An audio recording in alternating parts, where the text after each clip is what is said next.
네, 안녕하십니까? 손해평가사 박승입니다.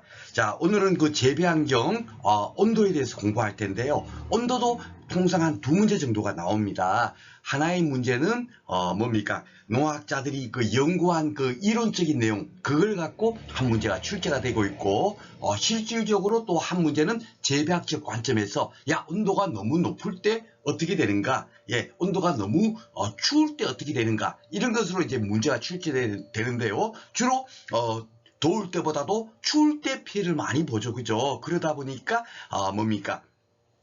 냉해라든지 한해 피해에 대해서 주로 출제가 많이 되고 있어요. 그래서 그 재배학적 관점으로 공부하는 내용은 다음 시간에 공부를 할 거고요. 오늘은 뭡니까? 농학자들이 연구한 내용을 기본적으로 농학 이론적으로 공부를 한번 해보도록 하겠습니다.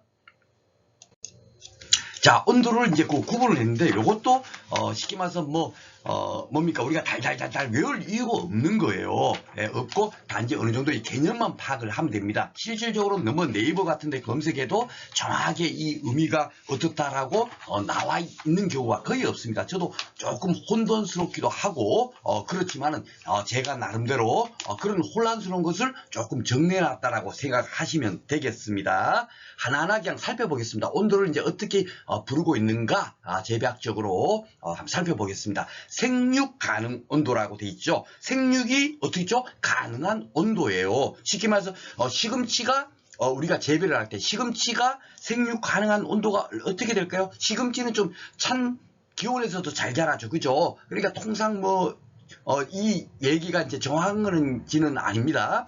영하 5도 정도 되면 충분하게 시금치가 살 수 있겠다. 그리고 너무 또 뜨거우면 잘 못 자라겠죠.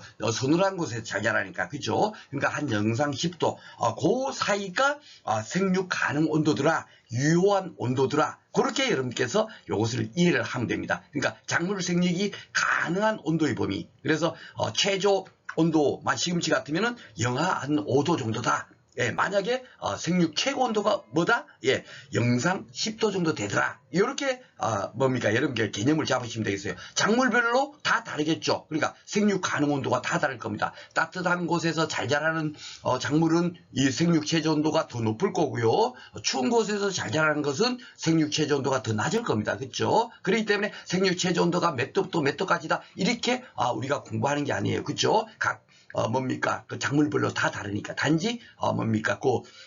잘할 수 있는 그 가능한 온도가 어디서부터 어디까지다 하는 거. 그거에 생육 가능 온도다. 유효 온도라고도, 표현하기도 합니다. 그래서 제가 같이 이렇게 집어넣어 놨습니다. 그러면 최적 온도라는 건 뭐냐? 최고로 적당한 온도. 예, 그걸 우리가 잘 모르면 무조건 넣고 한자로 풀어버리면 된다 그랬죠. 그죠? 그러니까 생육 적온도 보면 생육이 적당한 온도니까 최적 온도하고 거의 동일한 의미다. 이렇게 생각하시면 되겠어요. 작물의 생육이 가장 잘 될 때의 온도. 그게 최적 온도겠죠. 그렇죠? 그렇게 개념을 파악하시면 되겠습니다. 그리고 적산온도, 유효 적산온도 이거는 순수하게 농학 이론적으로 이제 온도에 대해서 이제 막 연구를 하려고 이런 용어를 뭡니까? 가지고 뭡니까? 재배학자들께서 이렇게 연구를 한 용어겠죠. 그렇죠? 그래서 요거는 여러분들께서 시험 문제 지금까지 한 번도 나오질 않았어요. 예, 그렇기 때문에 가볍게 읽어보시면 되겠습니다. 이게 중요한 게 우리는 항상 뭡니까? 그 결과물, 그렇죠? 야, 이렇게 온도가 너무 추울 때 어떻게 우리가 대책을 세워야 될 것인가? 이것이 가장 중심축이 되면 된다 그랬죠. 그렇죠? 예, 그렇게 생각하시면 되겠습니다. 제가 여기서는 여러분들한테 설명을 생략할 테니까 교재에 있는 내용 가볍게 한번 읽어보시면 되겠습니다. 우리한테 필요한 내용이 아니니까 제가 일부러 빼버리는 거예요. 아셨죠? 자, 그러면 생육 온도라고도, 생육 가능 온도라고 하기도 하고, 생육 온도. 그래서 조금 혼선이 있다라고 제가 미리 말씀드린 이유가 이거예요. 그런데, 어떤 데서는 또 한기 온도, 이렇게 또, 뭡니까? 용어를 쓰기도 합니다. 그 말 자체로 그대로 풀면 되죠.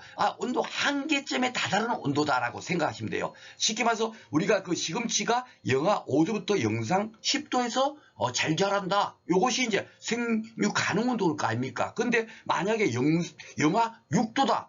예, 그럴 때도 잘할 수는 있겠죠. 그렇죠? 잘할 수는 있지만 뭡니까? 영하 5도보다도 더 추워버리면 어떻게 되죠? 예, 시금치가 잘 못 자랄 거예요. 그죠? 가능 온도가 아니니까. 그죠? 그런데 만약에 영하 30도다. 그러면 시금치가 자랄 수 있어요, 없어요? 당연히 못 자라는 건 당연한 거고, 그 시금치가 죽을 수 있겠죠. 그쵸? 그 한계점, 한계가 어떻게 되는가, 그렇게 생각하시면 됩니다. 아셨죠? 그래서 이 한계가 붙은 것은 다 그런 의미로 생각하시면 돼요. 한번 보겠습니다. 식물의 생장과 발육에 알맞은 온도로, 이렇게 되어 있는데, 최저 한계 온도 이하와 최고 한계 온도 이상에서는 작물의 생육이 멈추게 된다. 그냥 죽게 된다. 뭐, 이렇게 생각하시면 됩니다. 아셨죠? 생장이 멈추게 되니까. 그렇기 때문에 시금치 같은 거, 아까 전에 그 생육 가능 온도는 영하 5도에서 영상 10도다 하면은, 만약에 최저 한계 온도는 어떻게 되겠죠? 뭐 영하 한 10도 정도 되겠죠. 그리고 영상 만약에 10도일까?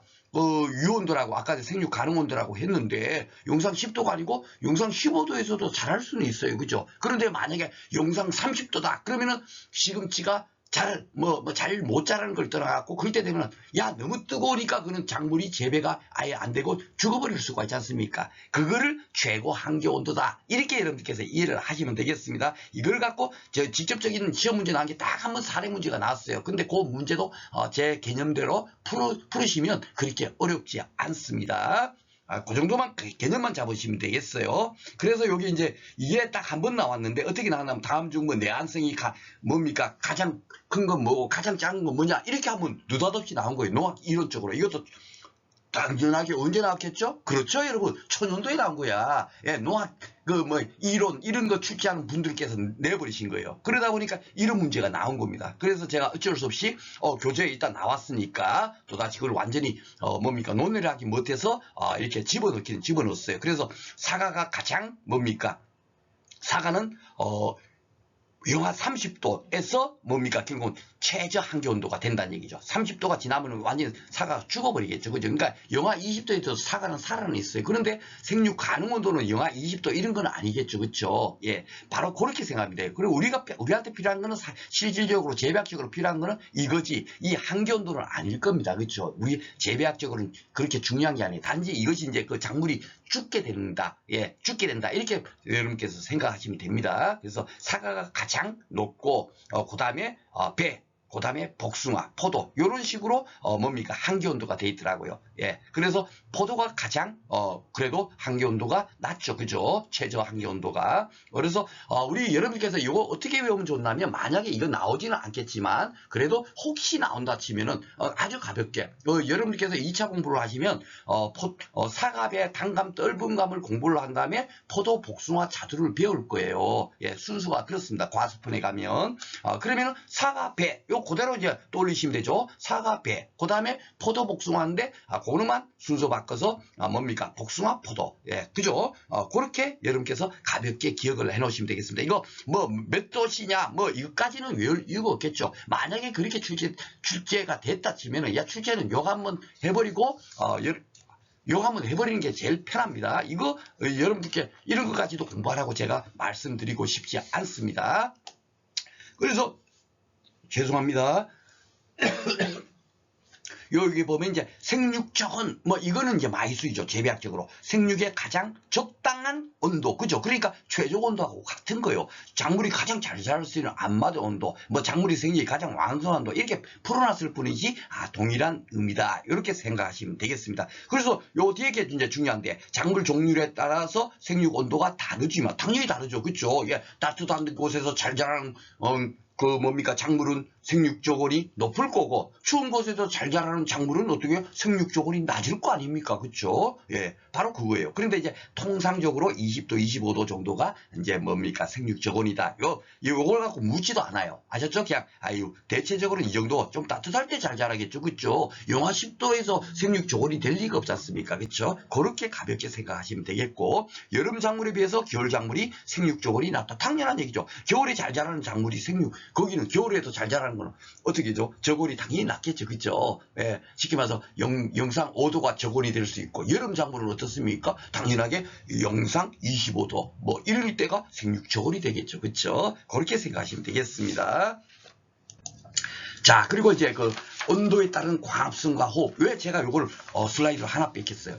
이거는 요것이 시험 문제에 나올 수도 있지만, 나오기도 하고 하지만은 더 중요한 건 뭐냐면, 이거는 개념을 제가 재배하는 큰 줄기를 여러분께서 이해해야 된다 그랬잖아요. 그쵸? 자, 앞에서도 아직도 우리 비편을 배우지 않았지만은, 지금까지 이제 그 강의를 하면서, 광합성 작용이라는 거는 뭐다라고 제가 말씀드렸죠? 이산화탄소와 물과 빛이 합쳐져서 포도당을 만드는 과정. 그래서 그 포도당, 만들어진 포도당으로 식물체가 평생도록 먹고 사는 거. 그죠? 예, 그까지 우리가 공부를 했을 겁니다. 그러면은, 이산화탄소와 물과 빛만 있으면, 뭡니까? 광합성이 된다라고 했는데, 나머지 필요한 조건은 없는가? 아니겠죠. 예, 또 있습니다.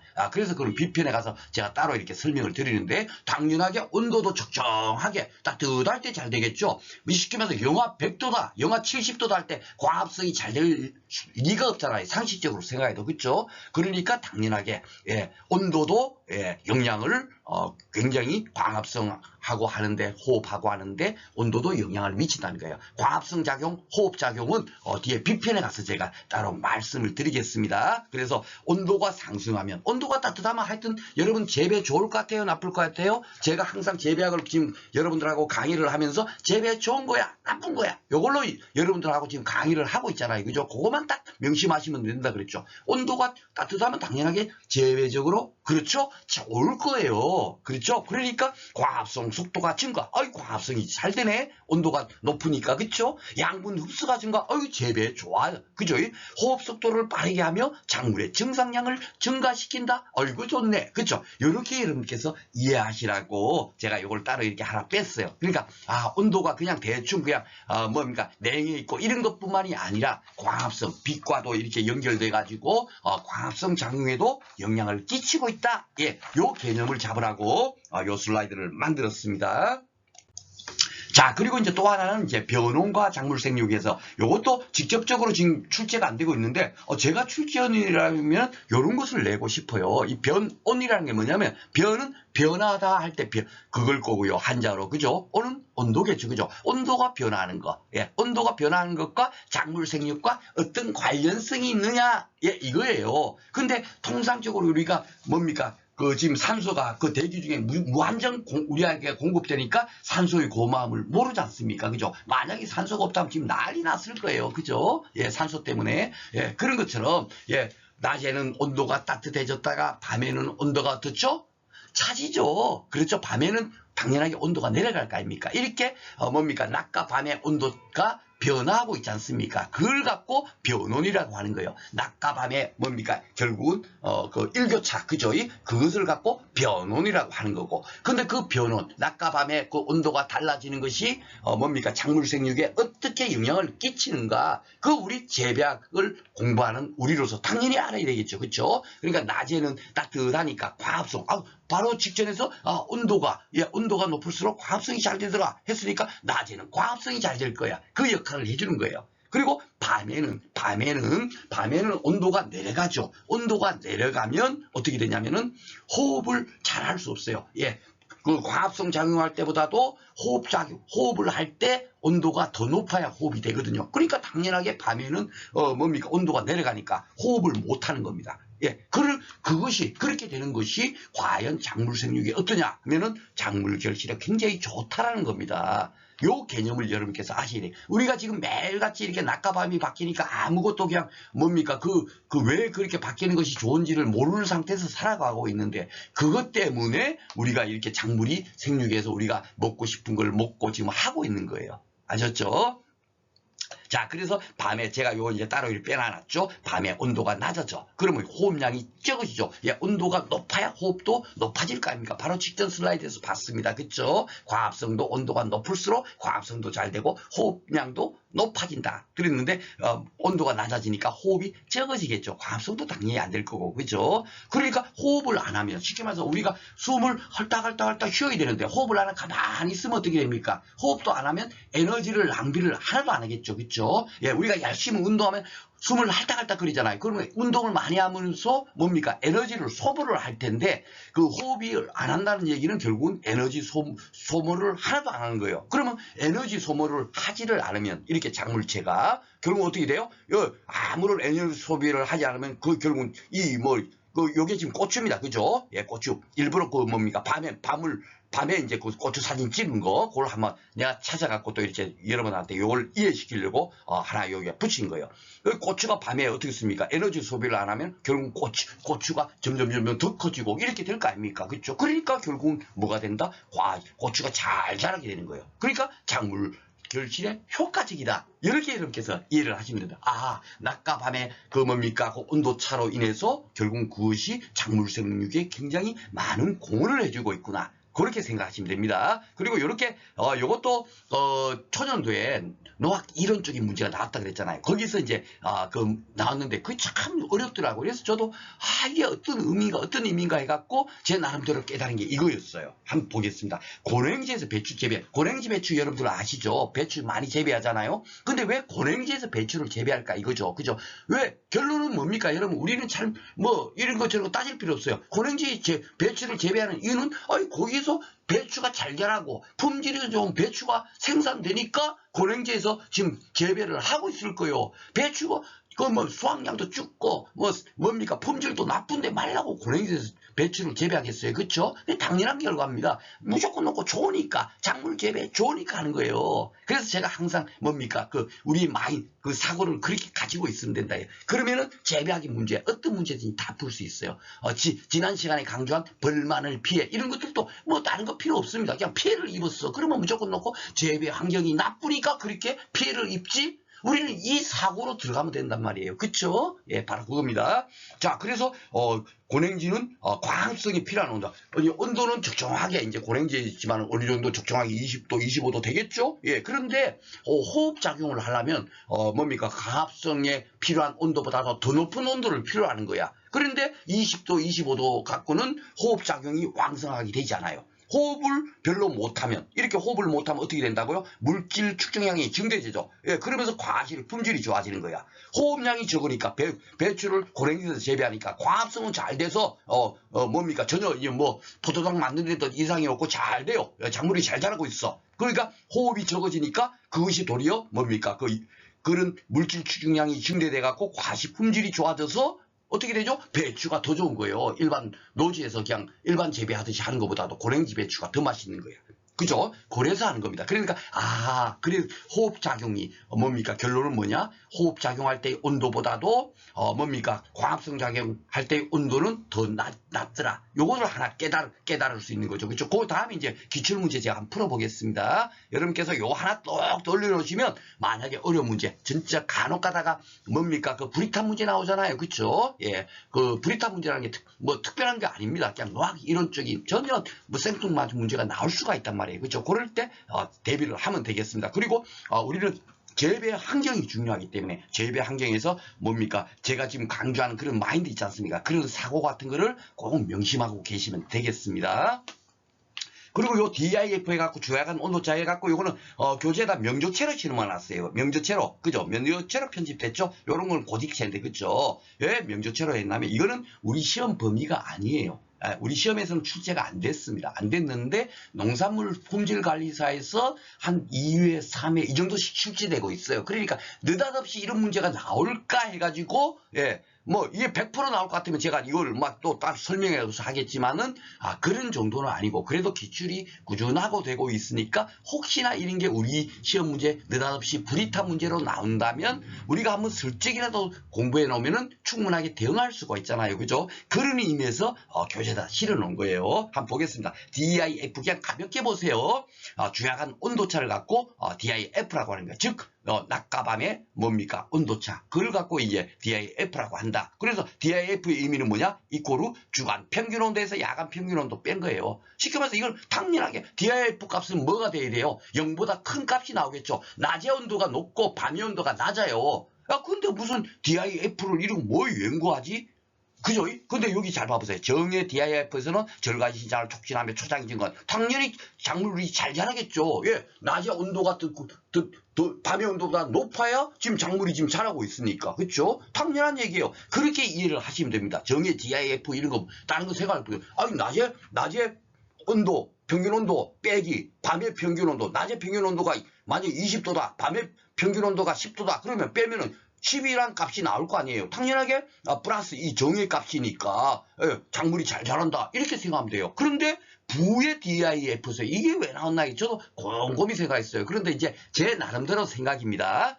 제 나름대로 조금 틀리더라도 제 나름대로 생각대로 공부를 하시면 여러분들께서 이해 도모 차원에서 제가 설명을 드리는 거니까 그렇게 이해하시고 들어주시면 좋겠습니다. 제가 처음부터 재배하기 전문가입니다 라고 강조하면서 강의를 하지 않았잖아요. 그렇죠? 여러분들의 공부하시는데 도움이 되라고 안내를 드리는 거니까 혹시 제 강의가 조금 틀리더라도 그런 점은 좀 이해를 해주시면 되겠습니다. 자, 부의 DIF에서 즉 어이구야 주간 평균 온도는 10도인데 야간 평균 온도가 20도야. 그러면 마이너스 10이 되니까 그것은 부의 DIF 값이 나오겠죠. 그렇죠? 이럴 때는 어떻게 돼? 지베렐린 생성이 감소된대요. 지베렐린이라는 거는 뒤에 재배 기술 쪽에 식물 호르몬 편에서 따로 제가 강의를 할 거예요. 식물 호르몬을 제가 이 두 강으로 한다고 제가 미리 공지를 했습니다. 그렇죠? 거기는 지베렐린은 당연하게 작물 생육에 좋은 거란 말이에요. 그러니까 이것이 감소하게 되니까 결국 어떻게 됩니까? 잘 나쁘게 되는 거죠. 그게 당연하게 나쁜 겁니다. 당연하게 나쁜 거. 그죠? 왜? 밤에 온도가 더 높으면 쉽게 말해 겨울철에 온도가 이상기온으로 영상 30도 됐다. 그러면 작물이 잘 자란다 안 된다? 안 된다. 왜? 그래갖고 우리가 지난 시간에 벌만을 피해서도 겨울철에 이상 고온 현상 그게 뭡니까? 하나의 원인이었잖아요. 그렇죠? 그렇게 생각하면 돼요. 그러니까 당연하게 부의 DIF가 나면 당연하게 모든 작물이 잘 안 자랄 거예요. 근데 이것을 도리어 뭡니까?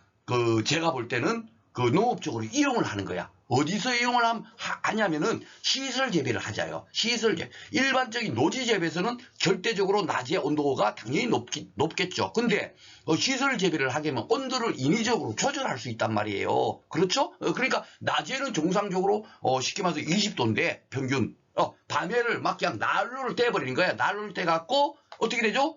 예, 한 30도로 만들어버리는 거야. 그러면 어떻게? 밤의 온도가 더 높으니까 결국은 부의 DIF 값이 나오겠죠. 작물 재배 안 좋겠죠. 즉, 뭡니까? 이렇게 되면은, 절간 신장도 안 자랄 거고, 초장도 안 자라고 그러겠죠. 예, 그래가지고, 지금은 꽃가도 화해류 같은 거 재배할 때, 도리어 이게 막 쭉쭉쭉 멀대처럼 키만 커버리면, 보기가 싫으니까 적당하게 요 정도 끄면 딱 맞아 하면 더 이상 뭡니까 절간 신장이 절간이라는 게 마디와 마디의 사이의 그 간격 그걸 갖고 절간이라고 하거든요. 예, 그것을 더 이상 신장하지 않도록 안 자라도록 뭡니까 온도로 조절을 해버리는 것 같아요. 그래서 재배학적으로 이렇게도 이용하고 있구나. 예, 뭡니까 낮의 온도 밤의 온도의 온도 차이 그 값을 가지고 그렇게 이해를 하시면 되겠습니다. 아셨죠? 그러니까 DIF 나면 지금 오늘 제가 여러분들한테 설명드린 그 내용 갖고 하면 돼요. 그러니까 분화류는 분화류의 초장 조절에 이용된다. 그죠? 이게 DIF 주야간 온도차 요걸 갖고 그러니까 밤에 온도를 많이 낮은 온도보다 더 높여서 시설 재배를 하는 겁니다.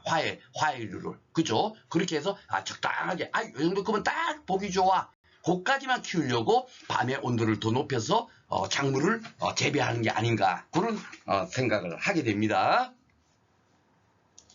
자, 그리고 이제 온도니까, 그러면 온도가 너무 높으면 어떤,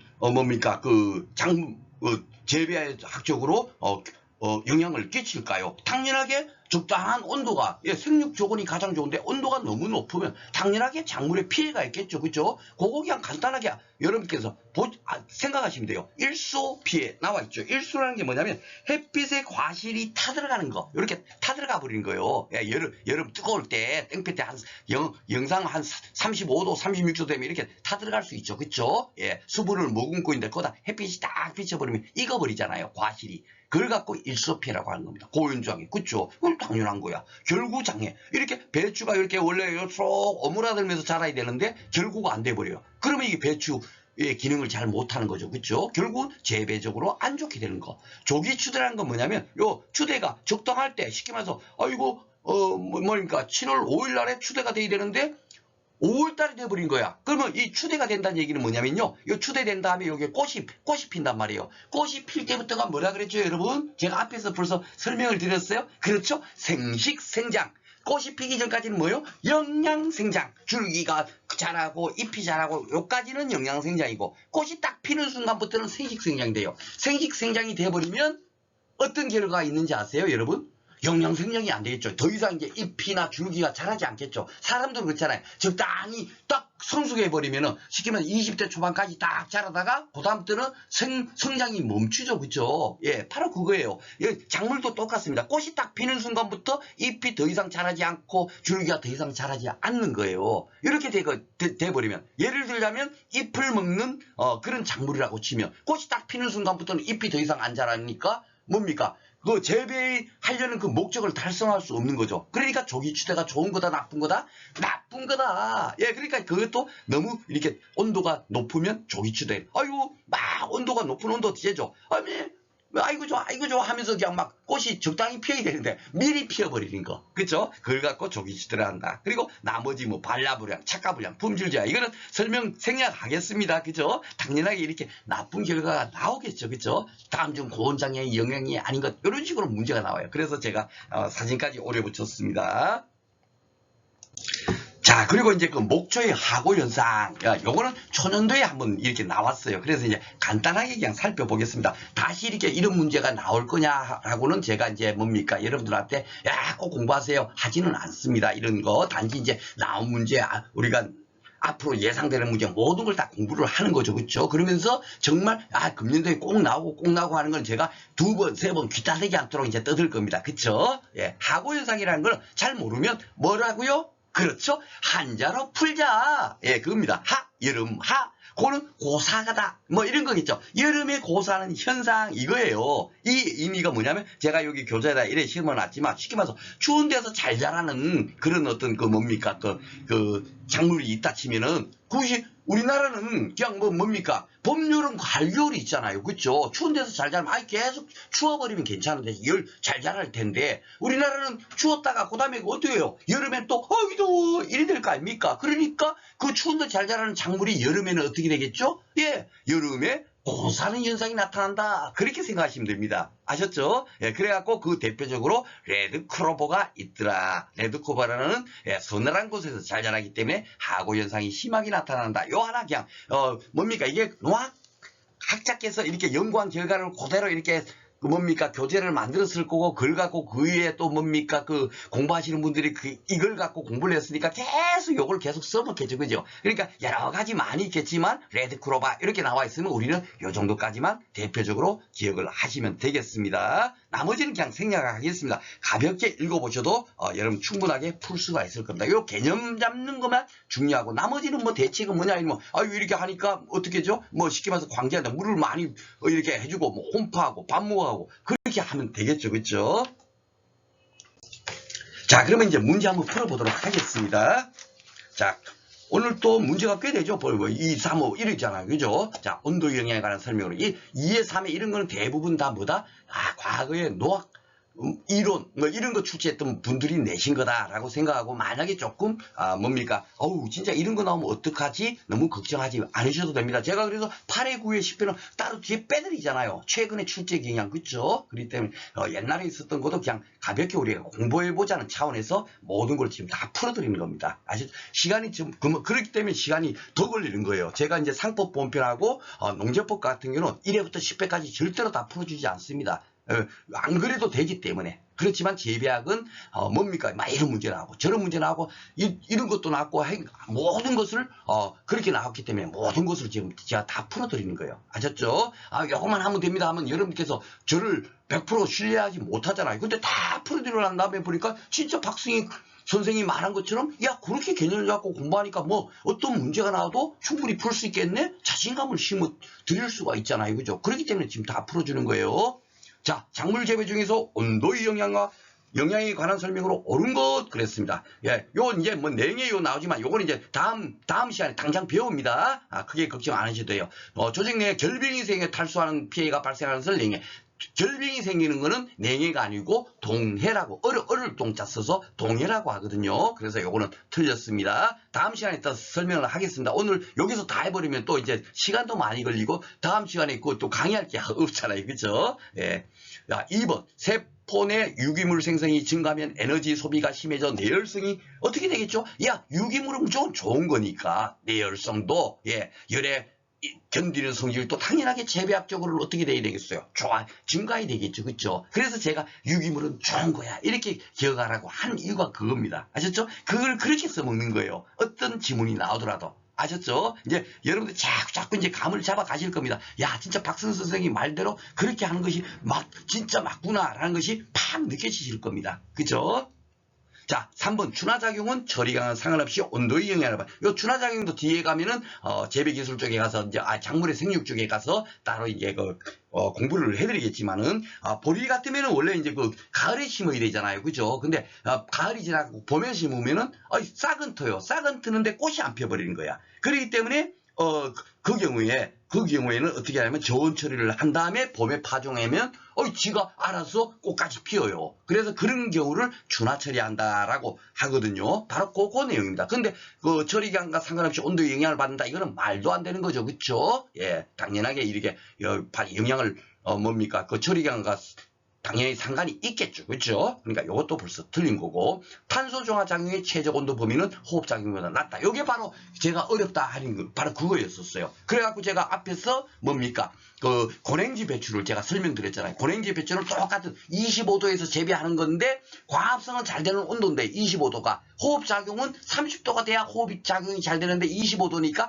호흡 작용이 좀 안 돼. 그러니까 거기서 재배하는 거예요. 호흡작용이 덜 돼야 작물 재배에 좋은 거거든요. 호흡이 많으면 절대로 작물이 재배가 안 됩니다. 쉽게 말해서 호흡이라는 것은 그냥 예를 들자면 사과를 이제 수확을 했어요. 수확을 했는데 그게 사과가 계속 호흡이 잘 돼버리면 어떻게 됩니까? 빨리 부패되겠죠. 호흡을 왕성하게 해버리면. 그쵸? 호흡을 많이 하면 하여튼 무조건 놓고 작물은 좋지 않다라. 그렇게 여러분께서 생각하시면 돼요. 예. 그래서 호흡이 덜 되도록 하기 위해서 고랭지에서 배추를 재배한다라고 제가 앞에서 설명을 드렸잖아요. 그쵸? 그런데 여기는 호흡작용보다 낮다 했으니까 틀렸죠. 호흡작용이 어땠죠? 맞죠. 그죠? 탄소 동화 작용이라는 게 과합성 작용이다. 제가 또 앞에서 말씀드렸습니다. 빛까지 아직 강의도 하지 않았지만 벌써 동일한, 과합성 작용으로도 얘기하기도 하고 탄소 동화 작용이라고 하기도 합니다. 라고 앞에 강의에서도 분명히 말씀드렸어요. 그죠? 그러니까 과합성 작용의 최적 온도 범위는 호흡 작용보다 낮다. 맞죠? 25도고 호흡 작용에 필요한 온도가 30도다. 고랭지 배추 설명할 때 그렇게 제가 온도를 예로 들었잖아요. 그죠? 그러니까 요 지문이 맞는 겁니다. 굉장히 어려운 문제였어요. 사실 농학 이론적인 문제니까. 그쵸? 그래서 제가 이것을 어떻게 설명을 드릴까 해갖고 부단히 노력한 결과 결국 고랭지 배추로 설명해 드리면 가장 맞겠다 해갖고 설명을 드립니다. 비록 혹시 제가 농학 전문적인 그런 지식이 없어서 이치는 틀릴지 몰라도 이론적으로는 틀릴지 몰라도 그렇게 여러분께서 이해를 하시면 되길 거예요. 만약에 다른 데서 이런 거 기출 문제 풀이하고 어떤 강사님께서 하셨다 하더라도 저처럼 그렇게 설명하지 않을 겁니다. 그쵸? 예. 자, 기출 3회 보겠습니다. 다음에서 내한성. 추위에 찰한자잖아요. 추위에 견디는 성질이 가장 강한 작물과 가장 약고 이런 식으로 나온 거예요. 예. 이게 뭡니까? 결국 제가 어떻게 알아요? 사과배 포복인 복숭아 포도인데 포복으로 우리가 외우자 그랬잖아요. 그죠? 그러니까 가장 강한 것은 사과고 가장 약한 것은 포도야. 요거네요. 그죠? 요거. 결국은 이렇게밖에 풀 수 없는 굉장히 불이탄 문제였단 말이에요. 초년도에. 그래서 재배하기 어렵다고 했던 겁니다. 선배님들이 이렇게 어려운 문제를 갖고 재배학을 풀다 보니까 1차는 손해평가사 1차는 재배학 공부가 제일 어려워 했던 이유가 바로 그거예요. 이런 문제가 나왔는데 그 다음부에 이런 문제가 또 나오냐? 안 나옵니다. 아셨죠? 그러니까 한번 나왔다 하더라도 이건 다음에 또 나올 거야 하는 문제가 있고 이거는 한번 나오고 끝이야. 이런 것이 감이 온다고요. 제가. 그래서 그거를 알기 때문에 여러분들한테 제가 적어도 여러분들 공부 방법을 알려드리겠습니다 하는 강의를 하는 거예요. 아셨죠? 자, 기출 5회 보겠습니다. 생육주근에 관한 설명으로 옳지. 생육이 적당한 온도, 뭐 대사정에 따라 조건이 다르다. 당연하죠, 그죠? 예, 조건은 다 다르다고 제가 말씀드렸잖아요. 추운데 잘 자라는 작물, 더운데 잘 자라는 작물, 당연히 생육 조건이 다르겠죠, 그죠? 발아우 생육 단계별로 조건이 있다. 그건 당연하죠. 이것도 단계별로 또 조건도 또 다를 거고, 그죠? 품종에 따른 차이가 존재한다. 맞고요, 그죠? 주간과 야간의 조건이 동일하다. 다르죠. 그쵸? 말도 안 되는 얘기죠. 그죠? 당연히 다를 겁니다. 그러니까 쉽게 풀 수가 있죠. 그쵸? 자, 이래, 또요, 일사칙 또 있죠. 그러니까 매 해마다 나온 거예요. 이런 얘기죠. 근데 이래 때 보면 또 요, 봐보면 일수현상 이걸로 나왔잖아요. 뭐 보면 개심자연형도 나고 막 머리가 복잡합니다. 그렇죠? 예. 그런데 이것도 일소 그냥 너무 뜨거운데 여름에 뜨거운 때 고온에서 과실이 그냥 다 들어가는 거 그거만 딱 떠올리시고 우리가 그 지식 정도만 갖고 문제를 풀어도 충분히 풀 수 있어요. 자, 보겠습니다. 옳은 것이니까. 그쵸? 시설 재배 시 차광막을 햇빛이 막 다 들어가니까 차광막 빛을 차단하는 막을 설치하는 거죠. 차광막이, 그죠? 설치해서 일소를 경화할 수 있다. 맞잖아요. 그죠? 왜 이렇게 푸는 거예요? 이걸 갖고 일소 현상에 관한 설명으로 해갖고 그 책을 만들 수가 있는 게 아니잖아요. 그냥 큰 줄기만 아시면 되는 거예요. 이게 굉장히 어려운 문제지만 이렇게 풀면 됩니다. 자, 2번 보겠습니다. 겨울철 직사광선에서 원줄기나 원가지의 남쪽 숲이 부위에 피해를 주는 경우는 일소로 진단하지 않는다. 피해를 주는데 왜 일소로 진단하지 않겠어요? 그죠? 얘가 좀 틀렸겠네? 이렇게 우리가 풀면 돼요. 3번, 개심 자연형 나무에서는 배상형 나무에 비해 더 많이 발생한다. 요거는 제가 뒤에 전지, 그것도 따로 이렇게 빼놨어요. 생육 형태, 그거 공부하는 데서 따로 빼놔놨는데, 딱 한 번 지문은 요 때 딱 한 번 요거 빼놓고는 지금까지 나온 적이 없습니다. 예, 없는데도 불구하고 간단하게 살펴볼게요. 이걸 공부를 해갖고 맞추는 게 아니죠. 뭔지 몰라도 항상 개심 자연이니까, 자연 상태의 나무. 자연 상태의 나무는 뭐예요? 가지가 많이 있겠죠. 그런데 배상형, 이런 것은 결국 뭐겠습니까? 인위적으로 가지를 좀 쳐가지고 적당하게 과실이 잘 자라도록 그렇게 전지를 하겠죠. 그쵸? 예, 전지라는 건 아시죠? 가지를 자르다 그런 의미입니다. 그쵸? 예, 절단하다 가지 짓자 이런 식으로 해갖고, 그죠? 그래갖고 배상형 나무가 이게 자연 그대로 놔두는 것보다도 선조들이 노력해보니까 가지를 요만큼 쳐주니까 더 잘 자라더라. 그렇게 생각하면 돼요. 그쵸? 예, 그렇게 했어요. 그런데 개심 자연형 나무는 결국 가지가 많으니까 어떻게 되죠? 햇빛을 가려주는, 잎도 많고 가지도 많으니까 햇빛을 많이 가려줄 거 아니에요. 그러니까 당연하게 이 개심 자연형 나무에서는 일소가 발생 더 많이 하겠어요? 안 하겠어요? 안 하겠죠? 상식적으로. 그쵸? 예, 그렇게 생각하는 거예요. 우리가 이것저것 공부를 다 해가지고 이거를 정확하게 이해를 하는 공부를 하는 것은 진짜 그런 잘못된 공부예요. 아셨죠? 우리가 충분하게 인간적인 사고로 여러분들의 지금까지 쌓아놓은 경륜으로 충분히 이거 풀 수 있습니다. 저보다도 더 훌륭하신 분들인데. 그쵸? 그렇게 푸시면 됩니다. 이거 굉장히 어려운 문제지만은 이런 것 또한 어떻게 푸는 방법을 제가 지금 안내해 드린 거예요. 만약에 이상한 문제가 나왔다. 예, 불이탕 문제가 나왔다 하더라도 다 이렇게 푸시라고 제가 그 방법을 안내해 준 거예요. 이거 답만 여러분들한테 맞추려고 지금 하는 강의가 아닙니다. 아셨죠? 예. 4번. 과수원이 평지에 위치할 때 동양의 과수원이 서양의 과수원보다 일소가 더 많이 발생? 아니죠. 예, 해가 서쪽으로 지잖아요. 그러니까 서쪽에서 서양의 가수원이 일소가 더 많이 발생하겠죠. 상식적으로. 그쵸? 예, 그렇게 생각하면 됩니다. 답은 쉽게 1번 찾을 수 있었죠. 예, 기출사회 다음의 설명 중에서 틀린 것을 고르세요 했네요. 틀린 거군요. 동해 어를 동자. 예, 다음 시간에 공부한다 그랬어요. 물의 빙전보다 낮은 온도에서 발생한다. 맞아요. 그쵸? 일소현상 결구장애 조기추대는 뭐죠? 고온, 너무 뜨거울 때 이렇게 일소, 햇빛에 타들어가지 어떻게 저온에서 이렇게 발생이 되겠습니까? 그쵸? 쉽게 2번을 이렇게 찾을 수 있는 거예요. 잘 몰라도, 여기 온대 가수는 내동상이 강한 편이나 어떻다, 이런 거 사실 잘 몰라도 되지만 이것 또한 다 풀 수 있어요. 온대 가수는 어떻게 되죠?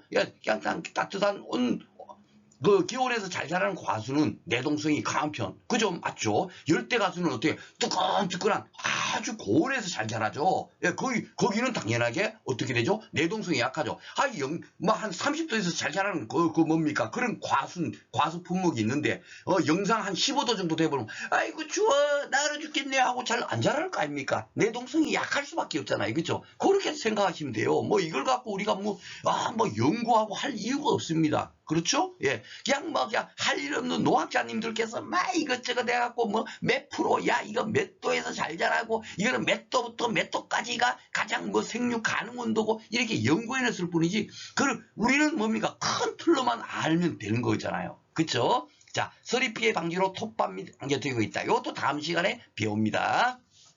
동해 한해 대책 거기서 이제 배웁니다. 당연히 추우니까 톱밥 왕겨 같은 거 튀우면 뜨끈뜨끈한 열이 발산하니까 서리 피해를 방지하겠죠. 그죠? 상식적으로. 예. 자, 7회 고온장애에 관한 증상으로 옳지 않은 것 바람이랑 맞고 품질도 당연히 저하되겠죠. 온도가 높은데 어떻게 품질이 좋아질 리가 있겠어요. 그죠? 착화 불량 당연히 착화가 안 되겠죠. 추대지연 야 요거에 틀렸죠. 뭐죠? 그렇죠? 조기추대. 그죠? 조기추대. 이렇게 조기추대 있잖아요. 근데 추대지연이라고 살짝 바꿔놓은 겁니다. 답은 뭐다? 4번이 틀렸다. 그죠? 자, 그러면은 8회 문제부터 한번 풀어보도록 하겠습니다. 자, 57번 문제였네요. A 손해평가사가 어떤 농가에게 다음과 같은 조언을 하고 있다. 예. 다음 가로에 들어갈 내용으로 옳은 것은 이렇게 나와. 이게 이제 처음으로 이제 온도에 관련된 용어를 뭡니까? 그 개념을 이해하고 있나 없나가 처음 나온 거예요, 이게. 그리고도 그 이후에도 안 나왔습니다. 이게 처음 이렇게 좀 황당하게 나온 것 같지만은 제가 처음에 온도의 개념 잡자 하는 거 있지 않습니까? 그거만 정확히 이해하시면 충분히 풀 수가 있어요. 보겠습니다. 농가에서 저희 농가가 딸기가 최근 2도 이하에서 생육 스트레스를 받았습니다. 이건 뭐냐면 2도가 딱 영상 2도가 되니까 야 딸기가 잘 못 자라는 그런 현상이 딱 발현이 된 거예요. 그러니까 아이고 요 2도라는 것이 결국 뭡니까? 생육 가능 온도가 2도인 거죠. 그죠? 2도부터 뭐 쉽게 말해서 20도까지라든가 거기 이제 생육 가능 온도가 있을 거 아닙니까? 그러니까 2도보다도 더 내려가면 어떻게 되죠? 예, 진짜 정말 생육이 좀 안 되고 있고 그리고 생육 최저 한기 온도 이렇게 되는 건 뭐겠습니까? 2도라고 무조건 죽지는 않겠죠. 1도라고 영상 1도라고 그렇죠? 완전히 한기 온도는 딸기 같으면 한 영하 5도 이 정도 되지 않겠어요, 그렇죠? 예, 잘은 모르겠지만 그보다 더 미친 것이 한계가 붙어 있는 것은 바로 그런 의미로 생각하시면 된다라고 제가 설명을 드렸어요. 그렇죠? 그렇기 때문에 여기서는 딸기의 생육 가능 온도를 잘 이해해야 됩니다. 요거예요. 요 최적 온도도 있고 최적 온도는 아니겠죠. 그렇죠? 최적 온도라는 것은 진짜 가장 좋은 거 뭡니까? 생육 가능 온도 중에서도 가장 그 중심에 있는 거 가장 잘 자랄 때 그걸 갖고 최적이니까 이거는 벌써 아니겠죠. 요거 두 개 중 요거겠죠. 그렇죠? 그렇게 푸셔도 돼요. 예. 그리고 30도를 넘지 않도록 관리해야 됩니다. 이런 거. 이 30도를 넘게 되면 어떻게 되죠? 예, 뭔가 잘못된다는 그런 의미예요. 그죠? 그러니까, 그럼 30도는 딸기 생육에 뭐라고 생각해도 되는군요. 그런 거예요. 그 뒤에 최적 적산 온도 있고, 한기 온도 있고, 뭡니까? 최적 한기 온도 있고 최고 적산 온도 이렇게 돼 있잖아. 적산 온도는 이거 뭐 아무런 의미가 없다 그랬죠. 예, 농학 학자들이나 그렇게 구분해 놓는 거고 우리 실질적으로 재배학적으로 지금까지 많은 기출 문제를 풀어봤지만 적산 이런 거 갖고 묻지를 않지 않습니까? 그렇죠? 예, 그리고 이거 의미 없다라고 제가 말씀드렸어요. 그러면 최고 한기 온도가 있고 최적 한기 온도가 있잖아요. 최적 한기 온도라는 게 말이 안 되죠. 이 한계라는 것은 제가 뭐라 그랬죠? 예, 죽는다. 그 온도가 넘어가거나 그 최저 온도 이하가 되어버리면은 한기 온도 이하가 될 때는 죽어버린다 이거예요. 그러니까 딸기는 30도보다 더 높으면 그냥 딸기가 그냥 죽어버리는 거야. 고사하는 거야. 그렇죠? 그러니까 최고 한기 온도가 되겠죠. 예, 쉽게 말해서 영하 10도다 이러면 최저 한기 온도 이렇게 될 거고, 그렇죠? 요거는 30도니까 최고 온도가 될 거 아니겠어요, 그렇죠? 그러니까 답은 3번이 되겠습니다. 그렇게 푸시면 돼요. 그래서 제가 따로 이게 진짜 정말 좀 애매하게 한기온도 따로 있고 유온도 따로 있고 굉장히 제가 분류하기 어렵고 또 네이버 검색하고 막 진짜 열심히 많이 준비를 했어요. 그래서 제 나름대로 뭡니까 좀 다른 데 또 틀리게 설명하는 것도 많이 있습니다. 재배학이라고 해서 여러분들 네이버 검색했다고 해서 100% 맞는 게 아닙니다. 좀 틀린 것도 같이 올려놓고 이런 게 굉장히 많아요. 그래서 제 나름대로 생각한 것이 요 한기온도는 바로 그런 의미로 제가 여기다가 기술을 했다라고 생각하시면 되겠습니다. 그래서 답은 3번이 되겠습니다. 자, 9회는 이제 어떻게 나왔나? 온도라고 해서 농학 이런 쪽으로 이제 옛날에는 처음에 이상한 거 나오고 했잖아요, 지금. 그죠? 예, 개심 자연형도 나오고 그랬잖아요. 그런데 그런 거 전혀 나오지 않죠. 최근의 트렌드는 순수하게 손해평가사가 알아야 될 내용, 그런 내용들이 주가 돼서 나오고 있고, 그것을 그대로 단순하게 묻는 것이 아니라 좀 뭔가 응용해서 야, 이분이 이해하고 있나 없나 라는 것을 딱 그런 식으로 문제가 나와요. 자, 생육 저온이 달라. 생육이 적당한 온도가 달라. 당연히 다르죠. 그죠? 작물별로 다 다르다고 제가 말씀을 드렸잖아요. 그죠? 달라요. 재배사에서 함께 재배할 수 있는, 재배할 경우 재배율이 떨어지는 조합. 이거는 뭐냐면 생육 저온이 완전 다른 거를 찾으세요. 이거예요. 그쵸? 그러니까 이해를 하고 있나, 안 하고 있나 이겁니다. 근데 이거는 제가, 여러분들한테 뭡니까? 재배학 공부 방법 안내할 때, 혼성 채소, 혼행성 채소. 제가 아마 그게 시험 문제 해마다 나오고 있어야 하면서, 10회 때는 출제 안 됐음에도 불구하고 하나 붙여놓은 게 있을 겁니다. 그게 너무너무 중요한 거거든요. 바로 그것을 아느냐 모르느냐를 갖고 이렇게 내버린 거예요. 이 온도, 생육 조건과 연결시켜가지고. 이게 지금 뭐냐면 혼성 채소라는 거는 열매 채소 있죠. 열매 채소는 혼성 채소라고 생각하시면 돼요. 열매. 쉽게 말해서 뭡니까? 열매 뭐 토마토 막 이런 거 생각해 봅시다. 토마토잖아요. 토마토가 추워야 잘 자랄까요? 따뜻해야 잘 자랄까요? 따뜻해야 잘 자라겠죠. 고추 열매잖아요. 고추 따뜻해야 잘 자랄 거 아닙니까? 그렇죠? 그러니까 열매 채소는 혼성이다. 온도가 따뜻해야 잘 자란다. 그렇게 기억하시면 되겠고, 만약에 뭡니까? 쉽게 말해서 뿌리, 무라고 생각합니다. 무는 뿌리 채소잖아요. 그죠? 땅이 따뜻하면 무가 잘 자랄까요? 서늘해야 잘 자랄까요? 여러분 상식적으로 생각합니다. 그렇죠? 서늘해야 잘 자랄 거예요. 만약에 잎을 먹는 채소라고 칩시다. 배추라고 생각해 보세요. 배추가 뜨끈뜨끈한 온도에서 잘 자라겠어요? 서늘한 온도에서 잘 자라겠어요? 서늘한 온도에서 잘 자라겠죠. 그렇죠? 너무 뜨끈뜨끈하면 뜨거우면 어떻게 돼요? 축 늘어질 거 아닙니까? 잎이니까. 그러니까 잎이나 줄기나 뿌리 채소는 다 뭐다? 혼행성 채소다. 일단 기본적인 큰 원칙. 뒤에 가서 따로 이제 좀 예외적인 거 한두 개는 제가 따로 암기 팁을 따로 드릴 거예요. 일단 큰 줄기만 여러분께서 여기서 알고 계시면 됩니다. 그러면 뭡니까? 동일 재배사에서 함께 재배할 때 재배율이 떨어지는 거는, 야, 혼성 채소끼리 묶은 거, 혼행성 채소끼리 묶은 거는 함께 재배도 되는데, 뭡니까? 혼행성 채소와 뭡니까? 혼성 채소를 같이 재배하는 거는 재배율이 떨어지겠죠. 그걸 찾는 거예요. 그렇죠? 자, 보겠습니다. 상추는 잎이잖아요. 고추는 열매죠. 답은 벌써 뭐예요? 이게잖아요. 이거는 뜨끈한 데서 온도가 높은 데서 잘 자라고, 상추는 잎이니까 혼행성 채소잖아요. 서늘한 곳에서 잘 자라죠. 그러니까 이걸 같이 재배하면 안 되겠죠. 답은 쉽게 1번 이렇게 이렇게 찾는 문제가 이제 나오고 있는 겁니다. 그래서 제가 여러분들한테 뭡니까? 재배학은 이해를 해야 됩니다 하는 이유가 바로 그거예요. 이제 이해하시죠? 단순하게 그냥 달달달달 외워갖고 그걸 아느냐 모르냐 그렇게 문제가 안 나온다니까요. 자, 당근, 뿌리, 시금치, 잎 맞죠? 뿌리나 잎은 혼행성 맞고, 가지, 호박 이건 다 열매잖아요. 그러니까 혼성 같이 키워도 되죠. 오이, 토마토 열매잖아요. 혼성, 그죠? 그러니까 2번, 3번, 4번은 같이 키워도 되는데, 요거 1번은 안 된다. 왜 이거 시험 문제 나올까요? 재배 필요하니까, 재배하다 보면 상추, 고추를 같이 심어버리면 돼요, 안 돼요? 같은 시설 재배하는 데서 안 된단 말이에요. 이것이 재배학적으로 너무너무 중요하니까 시험 문제가 나오고, 그런 것들을 뭡니까? 출제위원들이 출제를 하는 거예요. 그러니까 우리는 재배학이 최근에 뭡니까? 선조들이 노력한 도전과 응전의 결과물을 우리는 딱 그거를 공부한다라고 생각하고 그런 마인드로 재배학을 공부를 하는 거예요. 막 되도 않는 거, 야, 이 어려운 거 막 시할 때 묻는 거, 막 그냥 네이버 검색해도 뭔 얘기하는지 모르는 거, 그런 거 공부하는 게 아닌 거죠. 이제 이해하시죠? 예.